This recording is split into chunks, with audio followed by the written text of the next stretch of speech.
Rektori i Universitetit të Shkodrës Luiç Gurakuqi, Tonin Gjuraj, e vuri theksin te procesi i rekrutimit të maturantëve duke cilësuar atë si prioritet kryesor të angazhimit të institucionit për këtë periudhë. Gjatë mbledhjes së Senatit akademik, Gjuraj tha se fushata e informimit dhe prezantimit të ofertës akademike do të shtrihet në qarqet e veriut dhe verilindjes, si dhe në trevat shqiptare. Të intensifikojnë kontaktet me gjimnazet,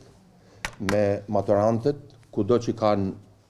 rrjedhimin e vet, që kanë kontakte, pra për të paraqitur ofertën akademike të Universitetit të Shkodrës Luiç Gurakuqi, kryesisht të programeve bachelor, sepse siç e thash, ne na pret një vit me një ofertë më të zgjeruar akademike, por ne do të jemi pranë maturantëve, pranë drejtuesve të gjimnazeve, që të jemi më të qartë në shpjegimin me detaje të kësaj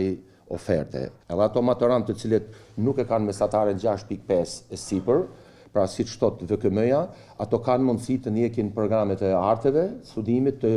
edukimit fizik dhe sporte, por dhe programet 2 vjeçare, dhe ne kemi programet 2 vjeçare pranë universitetit tonë. Vitin e ri akademik, ky universitet pritet ta nisë me një ofertë të zgjeruar. Ndërrisit përfshihen programin në gjuhën angleze Administrim Biznesi në funksion të ndërkombëtarizimit të institucionit, si dhe programi i ri Trashëgimi kulturore, që do të ofrohet në shqip, anglisht dhe italisht. Diploma që ato do marrin në fund të studimeve 3 vjeçare do ketë një vlerë tjetër, sepse të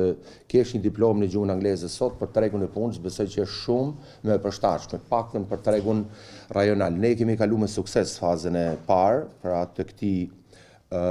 programi nga Ministria e Arsimit, presim që të përmbushen edhe hapat e tjerë në mënyrë që të jemi të gatshëm ta nisim këtë program studimi në tetor. Gjuraj u ndal edhe te përmirësimi i infrastrukturës universitare, duke përmendur rikonstruksionin e godinës së rektoratit dhe duke nënvizuar rëndësinë strategjike të zhvillimit të kampusit universitar. Kemi dërguar një dokument të qartë, të plot, të detajuar për rikonstruksionin e plot të godinës së rektoratit dhe jemi në pritje të përgjigjesh nga Ministria e Arsimit pra për këtë godinë. Siç ju e dini, unë e kam bërë publike nevojën që ky institucion të ketë kampusin e vet, sikurse Universiteti i Durrësit, i cili po e zhvillon me tej kampusin universitar, është nevojë, besoj, për këtë institucion që nëse pastaj është një çështje buxhetore dhe që kuptohet që financimi nuk vjen dot nga vetë universiteti, pastaj në mënyrë alternative vijojë përsëris kërkesën për të marrë një prej 2 godinave, pra unë do ta në çdo mbledhje të Senatit me mediat, me ju, me publikun, me Shkodrën, unë do ta nënvizoj këtë sepse ka jashtëzakonisht rëndësi një kontribut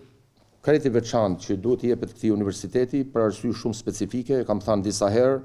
është universitet i vjetër me traditë dhe i vetmi polidijes në veriun dhe verilindjen e vendit. Edhe te Komisioni i Edukimit në Parlament kur kemi diskutuar për buxhetin,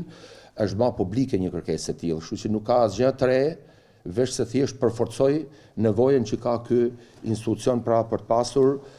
një kampus të vetin ose siç kam thënë në mënyrë alternative, një prej 2 godinave. Çështja e kampusit nuk ka të bëjë me mandatin e një rektori, nuk ka të bëjë me mandatin e një drejtuesi tjetër të lartë, por ka të bëjë me qëndrueshmërinë, ka të bëjë me zhvillimin e institucionit, ka të bëjë me zhvillimin e universitetit. Ndërsa u vlerësua puna për lirimin e hapësirave përreth godinës së rektoratit, u përkua që ky proces të vijojë edhe në zonat përreth godinave të fakulteteve.